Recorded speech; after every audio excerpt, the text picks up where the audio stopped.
बहुत स्वागत। आप देख रहे हैं कहानी कुर्सी की। मैं हूं सौरभ, आपके साथ हर्षवर्धन त्रिपाठी जी, विजय त्रिवेदी जी, प्रोफेसर संगीत रागी जी, समीर चौगांवकर जी हमारे साथ हैं।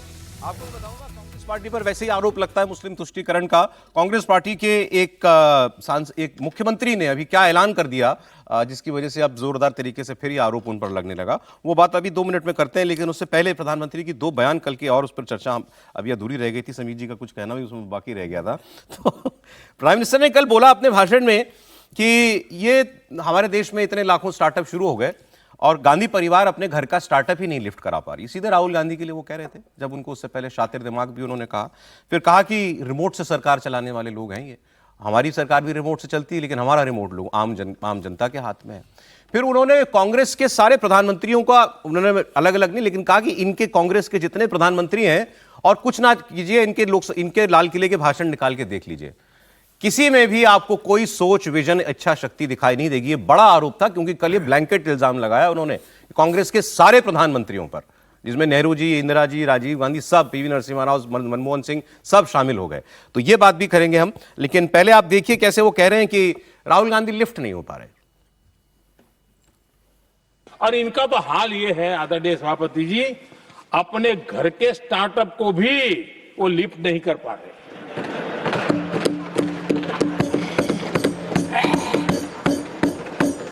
इनकी सरकार रिमोट से चलती थी, मेरी सरकार भी रिमोट से चलती है। 140 करोड़ देशवासी मेरा रिमोट।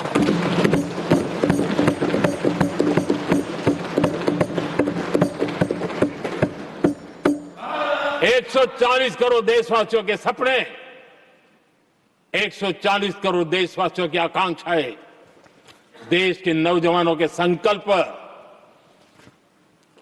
इनके लिए हम जीते हैं। कल इसी भाषण पर शाम को चर्चा हो रही थी, तो एक सीनियर व्यक्ति बोले कि भाई प्रॉब्लम यह है कि राहुल गांधी को उम्मीद भी नजर नहीं आ रही है। मतलब इमरजेंसी के बाद जब इंदिरा गांधी हारी थी, तो उस वक्त कांग्रेस को ऐसा नहीं लगता था कि हम गए तो अब लौटेंगे नहीं। अब उनको ऐसा लगने लगा है कि भाई ये तो अब ये व्यक्ति कहीं जा ही नहीं रहा। जैसे वो कह रहे थे अभी तो 25 साल आगे का प्लान बना रखा है। तो प्रॉब्लम ये है कि उनको लगता है हम आएंगे नहीं। प्रधानमंत्री ने कहा कि लिफ्ट नहीं हो पा रहे राहुल गांधी, लेकिन 2024 में होप तो आ गई थी सर, 99 पे तो आए थे। तो कांग्रेस और राहुल गांधी को लगना लाजमी है कि भाई हमारी वापसी हो रही है। सर 2 साल विपक्ष के नेता नहीं बन पाए आप 2014 में, 2019 में, फिर 2024 में आपके 99 आ जाते हैं, और उसको आपको लगता है कि भाई आपने बहुत बड़ा तीर चला लिया विपक्ष के नेता बनकर। अगर कांग्रेस इसी में खुश है, और कितने राज्य जहां कांग्रेस के पिछले 3 चुनाव से खाता नहीं खुल रहा है, आप दिल्ली का देख लीजिए, आपके ही तमाम राज्य जहां भारतीय जनता, जहां कांग्रेस के सांसद राज्यों में नहीं आ रहे हैं, विधानसभा उस स्थिति में अगर राहुल गांधी ये कहे और राहुल गांधी खुद चुनाव हार जाए और फिर उनको चुनाव के लिए दक्षिण के राज्य का जाना पड़े, तो मुझे लगता है कि कांग्रेस की स्थिति, प्रधानमंत्री बयान कर रहे थे, तो अगर प्रधानमंत्री ये बात कहते हैं कि कांग्रेस के प्रधानमंत्री में सरकारें रिमोट से गांधी परिवार चलाता था, तो ठीक है, जवाहरलाल नेहरू रिमोट से चलाई, इंदिरा गांधी ने रिमोट से चलाई, लेकिन उनके पास वो कद था। क्या राहुल गांधी के पास वो कद है जिस तरीके से चला सकते हैं? आज प्रधानमंत्री अगर रिमोट से चलाते हैं, अब वो 140 करोड़ लोगों की बात कर रहे हैं, ये एक बात मान भी लीजिए कि प्रधानमंत्री मोदी अगर रिमोट से सरकार चला रहे हैं, तो आज वोट प्रधानमंत्री मोदी के नाम पे पड़ रहा है। आज ये मैंडेट है प्रधानमंत्री मोदी के नाम पे, उनके काम के दम पर पड़ रहा है। 2004 से लेकर 2014 तक मनमोहन सिंह की सरकार ने कैसे काम किया, और प्रधानमंत्री मोदी तो बता रहे थे कि जब देश स्वतंत्र हुआ था तब भारत दुनिया की 6ठी इकोनॉमी था, और कांग्रेस को 13 नंबर पर लेकर चली गई थी, तो हम 13 नंबर से उसको 30 नंबर पर लेकर आने की कोशिश कर रहे हैं। उन्होंने तो कांग्रेस के सारे प्रधानमंत्रियों को बोला कि लाल किले से प्रधानमंत्री ने जो भाषण दिया है, आप उसका एनालिसिस कर लीजिए, उनका क्या विजन था उनके भाषणों के अंदर। मुझे लगता है बहुत सही बात है। जवाहरलाल नेहरू का भाषण देख लीजिए, इंदिरा गांधी, उन्होंने ये बात आई कहां से? उन्होंने कहा कि ये लोग, मैं क्या कहता हूं, मैं कहता हूं देश को विकसित राष्ट्र बनाना है। मैं ये बात कह रहा हूं 2047 तक डेवलप नेशन बनना है भारत को, और ये कहते हैं मोदी तेरी कब्र खुदेगी। तो मेरी नियत ये है, इनकी नियत ये है। सुने। अर्थव्यवस्था को नई गति प्रदान की है। मोहब्बत की दुकान खोलने वाले मोदी तेरी कब्र खुदेगी के नारे लगा रहे हैं जी। ये कौन सी मोहब्बत की दुकान है जो देश के ही किसी नागरिक के कब्र खोदने के सपने देखती हो? ये कौन सा संविधान से उन्होंने सीखा है जो देश के ही किसी नागरिक के कब्र खोदने की बात करते हो? क्या ये संविधान का अपमान नहीं है? फिर आगे उन्होंने कहा, विजय जी, ये कैसे संस्कार हैं, कौन से संस्कार लेके पले बड़े लोग हैं ये? कल हमला बिल्कुल सीधा था। प्रधानमंत्री जी ने पूरे नेहरू गांधी परिवार पर हमला बोला, वो एक, मैं उसको बहुत ऐसे नहीं लेता। पॉलिटिकल स्पीच एक प्राइम मिनिस्टर जब करते हैं तो पॉलिटिकल स्पीच में इस बातों को करते हैं। अब इस पर बहुत सारे लोग ऐसे मत ही हो सकते कि नेहरू के विजन की कोई बात करेगा कि नेहरू में विजन नहीं था या इंदिरा गांधी में विजन नहीं था, और हम देश में आज जहाँ खड़े हैं वो बिना विजन के यहाँ तक पहुँच गए हैं। तो ये सब सवाल, ये सब पॉलिटिकल सवाल है जिनके जवाब मतलब हाँ भी होते हैं, नहीं भी होते हैं। नेहरू को लेकर अटल बिहारी वाजपेयी ने क्या क्या बोला है वो भी आपको पता होगा, और प्रधानमंत्री जी खुद बोलते रहे हैं।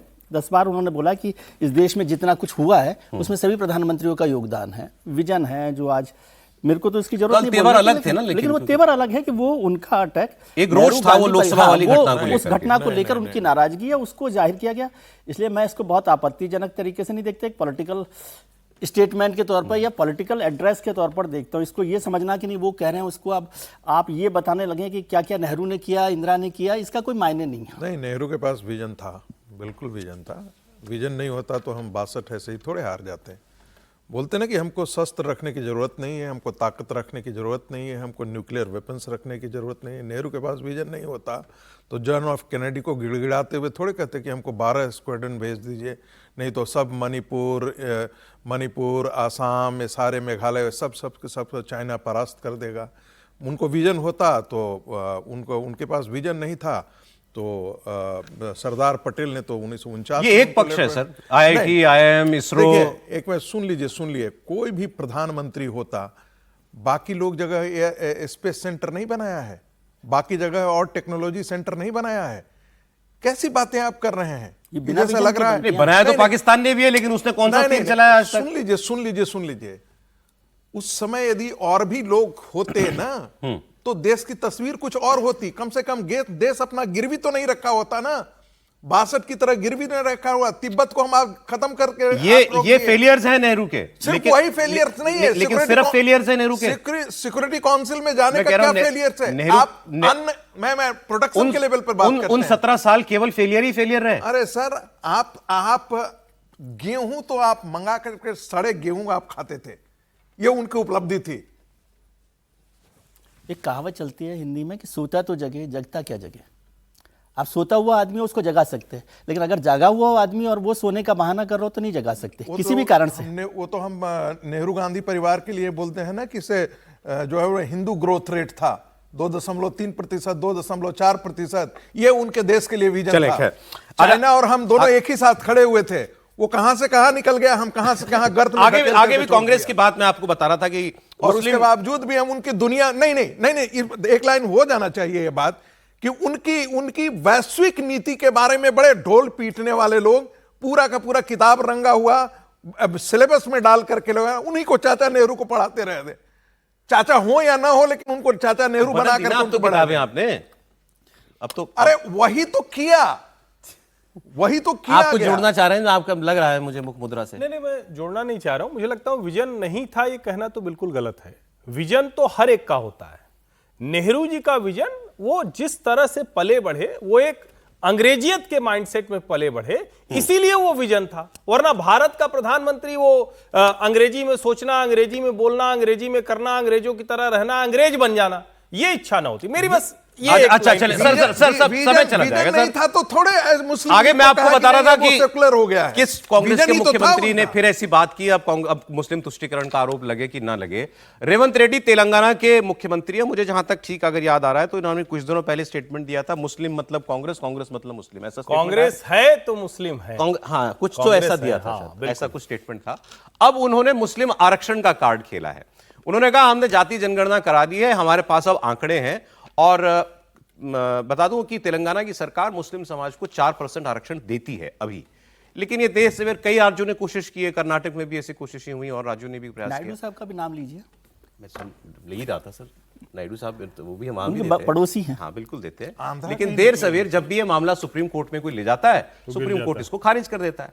इस बार नई बात ये रेवंत रेड्डी ने ये कही कि अब हमारे पास जो डेटा है जातीय जनगणना के बाद जो आया, ये अब जब भी सुप्रीम कोर्ट में मैटर जाएगा तो हम ये रखेंगे और इसके बाद आपका आरक्षण, मुसलमानों का आरक्षण स्थायी हो जाएगा। माइनॉरिटी का पूरा बराबर हिस्सा करके जितने लोग हैं हिसाब करके हम लोग तैयार किए। आगे कभी भी सुप्रीम कोर्ट में अगर 4% रिजर्वेशन का मसला आएंगे, ये कागज ले जाकर ये हिसाब किताब कोर्ट के सामने रखे तो 4% रिजर्वेशन परमानेंट हो जाएंगे। 4% आरक्षण मुसलमानों का परमानेंट हो जाएगा, ये कह रहे हैं कांग्रेस के एक मुख्यमंत्री। लेकिन अभी अच्छी बात यहां याद दिला दी गई, ये तो कहाँ एबीवीपी में थे, किस में थे? हाँ, शुरुआत में रहे, उसके बाद उनका मोहभंग हो बाद गया, टीडीपी में भी उसके बाद गए। तेलुगु देशम पार्टी में रहे वो, उसके बाद वो कांग्रेस में आ गए।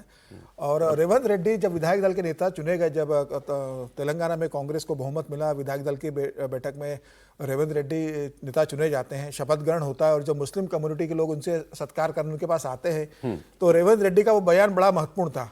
तब उन्होंने मुस्लिम कम्युनिटी से कहा था कि अब मैं मुख्यमंत्री बना हूं, कांग्रेस की सरकार आ गई है, अब आपको जो सुविधाएं और जो आपके अधिकार है जो पहले की सरकारें नहीं दे पाई थी, वो हम तेलंगाना के अंदर आपको देने वाले हैं। आते ही इन्होंने ये मुसलमानों पे काम करना शुरू कर पहले दिया ही था। दिन उन्होंने इस बात की अपनी मंशा जता दी थी कि मैं मुसलमानों को सारी सुविधाएं दूंगा, संसाधन दूंगा और ताकत दूंगा। और मुझे लग रहा है कि अब वो स्टेज में आ गए हैं और उन्हें पता है कि सुप्रीम कोर्ट में टिकेगा नहीं, तो अब वो ये कह रहे हैं कि मैं सुप्रीम कोर्ट में भी इस बात को प्रूव करने की स्थिति में हूं। मुझे लग रहा है कि अब जो राहुल गांधी का जो एजेंडा है कि पूरे देश में मुस्लिम तुष्टीकरण को लेकर अब खुलकर खेलना है, रेवंत रेड्डी मुझे लगता है उसके पोस्टर बॉय बन गए कांग्रेस के। और उसके बाद अब तमाम राज्यों में जो है, अब कर्नाटका में भी अब कैसे करते हैं, इसके बाद जब रेवंत रेड्डी करेंगे। सुप्रीम कोर्ट ये कहता है कि कोई भी आरक्षण बढ़ाने का लिए आपके पास उसके पीछे कोई आधार होना चाहिए, कोई स्टडी हो, कोई डेटा हो। तो वो कह रहे हैं मेरे पास डेटा है, मैं प्रूव कर सकता हूं कि ये पिछड़ा समाज है और इसको आरक्षण मिलना चाहिए। लेकिन आपका संविधान धर्म के आधार पर आरक्षण की अनुमति देता नहीं है। तो सीधे सीधे एक लाइन में इस बात को खारिज करने वाले लोग कहते हैं कि भाई ये पॉसिबल ही नहीं है, आप कॉन्स्टिट्यूशन में ही कहीं नहीं है। और अगर बैकवर्डनेस या इकोनॉमिक बैकवर्डनेस पे माना है तो 10% आरक्षण मिला हुआ है नहीं आर्थिक आधार पर। नहीं, उसमें लीजिए। ओबीसी के अंदर जो 27% का आरक्षण है, उसमें मुसलमान की भी जातियां हैं, मुस्लिम जातियां क्यों भी है? हैं। अगर वो सोशली इकोनॉमिकली बैकवर्डनेस के आधार पर है, सोशली और एजुकेशनली बैकवर्डनेस के आधार पर है, उसी आधार पर उनको मिला हुआ तो है। फिर वहां रिलीजन इग्नोर क्यों हो जाता है कि धर्म के आधार पर आरक्षण नहीं होगा? नहीं, ये तो उसके अतिरिक्त अलग से देने की बात कर रहे हैं। फिर तुष्टीकरण क्या होता?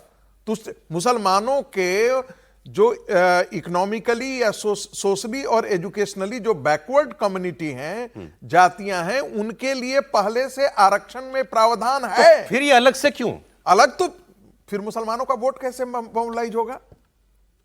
फिर कैसे पता लगेगा कि कलेजा निकाल करके हम मुसलमानों के लिए ये सारी बातें, देखिए सारी बातें बड़ी कॉन्ट्राडिक्टरी है ना।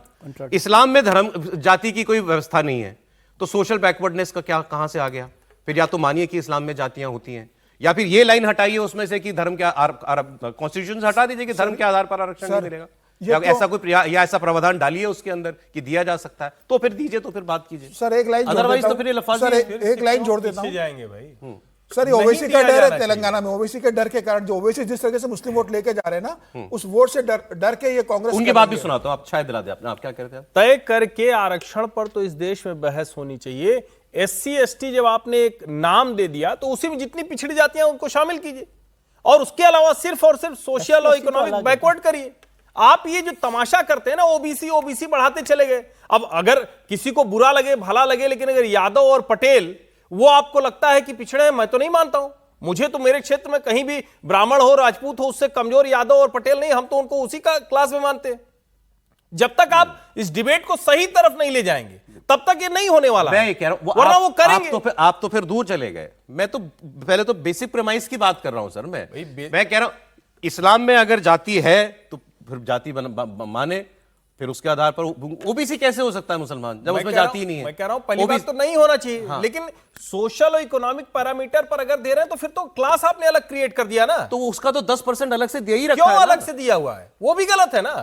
आरक्षण में आप जब कह रहे हैं तो संविधान का जिक्र किया कि संविधान में ये व्यवस्था नहीं है, ये ईडब्ल्यूएस की व्यवस्था संविधान में अलग से क्यों आपने करी ना, तो मैं तो कह रहा हूं डालो। हाँ तो वो मैं कह रहा हूं अगर आपको संविधान सर, और इसकी तो कोई स्टडी भी नहीं हुई। मैं कह रहा हूं आप मेरी बात शायद गलत है। 10% मैं कह रहा हूं अगर मुसलमानों को आरक्षण देना है, ये तमाशा बंद करे कि हर स्टेट में आप केवल आप बेवकूफ बनाने के लिए ये कह देते हैं साहब इतना आरक्षण। ये किसी की हिम्मत नहीं है। सुप्रीम कोर्ट देता नहीं है, सबको पता है सुप्रीम कोर्ट मना कर देगा। मैं ये कह रहा हूं, फिर आप दबाव डालो, कॉन्स्टिट्यूशन में डालो। पॉलिटिकली सब लोग कमजोर लोग हैं और उसको एक्सप्लॉइट करना चाहते हैं। दोनों स्पष्टता बातें फिर से आ जाए। मैंने जो बोला, मैं कह रहा हूं कि इस देश में न ईडब्ल्यूएस आरक्षण कीजिए न पिछड़ों का आरक्षण कीजिए। SC ST schedule caste schedule tribe एक शब्द है। क्यों आप ये अगड़ा पिछड़ा किसी को कहते हैं? किसी को पिछड़ी जाति किसी को अगड़ी जाति कहने का अधिकार आपको संविधान दे रहा है क्या? और अगर ये कर रहे हैं तो आप तो फिर से गलत कर रहे हैं ना। आप किसी एक व्यक्ति को कहते हैं ये अगड़ा हो गया। ये तो आप 80 के बहस में चले गए। मैं इसी कि ओबीसी कोई कैटेगरी है भी कि नहीं करना चाहिए ना। आप अगर 2026 में खड़े होकर ये बात कर रहे हैं, संविधान की बात कर रहे हैं, और शेड्यूल्ड कास्ट शेड्यूल्ड ट्राइब शब्द इसीलिए है अनुसूचित जाति जनजाति। वो किसी को अलग से, जिसको आपको लगता है पिछड़ा है, उसको आप उसमें कैटेगरी में डाल दीजिए। नहीं। अच्छा, चलिए सर, आगे सर, दो तीन खबरें जल्दी सर रह जाएंगी। एक आपको बिहार की बिहार की एक तस्वीर आपको दिखाता हूं मैं। अच्छा, ये अगर बीते कुछ टाइम पहले की बात होती तो इतना हंगामा और झगड़ा होना था। बिहार की विधानसभा की तस्वीर। लेकिन कल मुख्यमंत्री जो है वो डपट रहे हैं तेजस्वी यादव को, लिटरली डपट रहे थे। सामने बैठा रहा, बैठ जाओ, तुमको कुछ मालूम है, बच्चा हो जी तुम, अभी तुम्हारा बाप हमारे साथ का है, हमको मालूम है सब। पहले कर चुके, लेकिन पहले हो जाती थी टकराव होता था। कल ये जब कह रहे थे तो सुना रहे थे तो तेजस्वी भी हंस रहे थे। ये गजब था कल। आप पूरा वाक्य देखिए।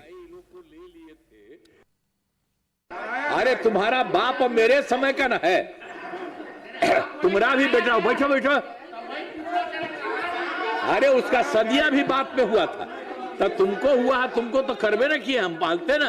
चलो बैठो, हल्ला मत करो। तो फिर पांचवा है, भाई लोग को ले लिए थे तो हम ही जो तैयार किए हुए थे, ये लोग आए थे शुरू होने के लिए, हमने बता दिया कि यही काम है, आया इसी को फिर बना दिए थे। और उसमें तो रहता ही था, ठीक रहता था, इधर उधर नहीं करता था। और उसके बाद अब इधर से उधर का, बैठो बैठो ना तुम, अरे कुछ नहीं बैठो। क्या करते थे? इधर से उधर करते थे। और इस बार जो तुमको रखे थे तो तुम कितना इधर से उधर कर करके लोगों को खींचने के लिए 6 आदमियों को कितना पैसा तुम दिया था?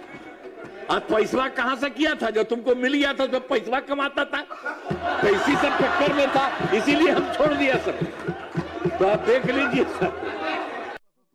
देखिए, इसमें सबसे अच्छी बात थी कि इसको तेजस्वी भी एंजॉय कर रहे थे कि आज चाचा जी मूड में है, चलो कोई बात नहीं। पार्लियामेंट्री बिहेवियर होता है। आप बात करें तो थोड़ा सा एक जबकि वो सारी पर्सनल बात कर रहे थे। पर्सनल बात कर रहे हैं। अरे इसको हमने रखा था, पहले ठीक रहता था, फिर दोबारा जब रखा तो सब इधर उधर करने लगा था। और पैसा कहां से कमाता था? यहाँ अब अबोध बालक बोल दिया तो कोई प्रॉब्लम नहीं, वहां अबोध बालक बोल दिया तो इतना बड़ा हंगामा देश में। अरे तो तेजस्वी चाचा मानते हैं ना इनको।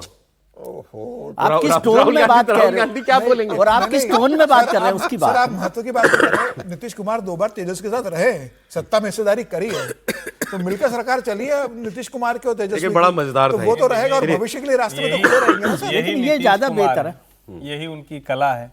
ये तीनों हमारे जो वरिष्ठ साथी लोग हैं ये हंस रहे हैं। ये मुख्यमंत्री का व्यवहार होना चाहिए। वही कह रहा हूं।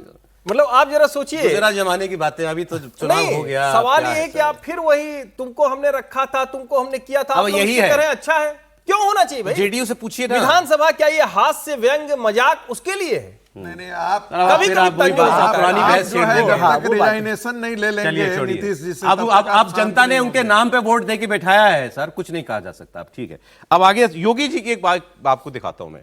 जो उत्तर प्रदेश में फार्मा कॉन्क्लेव हो रहा है, एक बड़ी कंपनी है मैनकाइंड फार्मा। कई बार दवाई के पत्ते पे आप नाम देंगे तो आ जाता, अक्सर इनकी कंपनी की दवाइयां मिल जाती। ये एक बात बता रहे हैं कि पहले क्या था यूपी, अब क्या हुआ यूपी। इन्होंने कहा कि मैं मेरठ का रहने वाला हूं, और सामने सीएम बैठे थे और ये भावुक हो गए बोलते हुए। उन्होंने कहा कि मेरठ में मेरा अपना घर है, लेकिन मुझे बड़ा याद आता है, मैं वहां जा नहीं पाता। रमेश जुनेजा इनका नाम है, मैनकाइंड फार्मा वाले। इन्होंने कहा कि मेरे परिवार के एक व्यक्ति को किडनैप कर लिया था किसी ने एक बार, और तब हमने पूरे परिवार ने यूपी छोड़ दिया। लेकिन अब जब मैं देखता हूं योगी राज में, तो मुझे लगता है कि अब यूपी आया जा सकता है। मैं मेरठ का रहने वाला हूं सर। 1995 में मैनकाइंड फार्मा नाम से कंपनी शुरू करी थी। माहौल ठीक नहीं था, मुश्किल से काम किया। हमारे पास इतना पैसा नहीं था कि हम दिल्ली मूव कर सके, बड़े शहर में मूव कर सके। 2001 में हमारे साथ घटना ऐसी हुई, दुर्घटना हुई, हमको ओवरनाइट मेरठ छोड़ना पड़ गया। मेरे नेफ्यू मेरे ब्रदर का बेटा किडनैप हो गया और 1.5 महीना कैप्टिविटी में रहा। तो फिर हमने डिसाइड किया कि हमें छोड़ देना चाहिए और दिल्ली सबसे नजदीक है, वहां रहना चाहिए। लेकिन कहते हैं ना कि हर रात के बाद एक अच्छी सुबह होती है, तो हमारे चीफ मिनिस्टर साहब आए और अच्छी सुबह हो गई।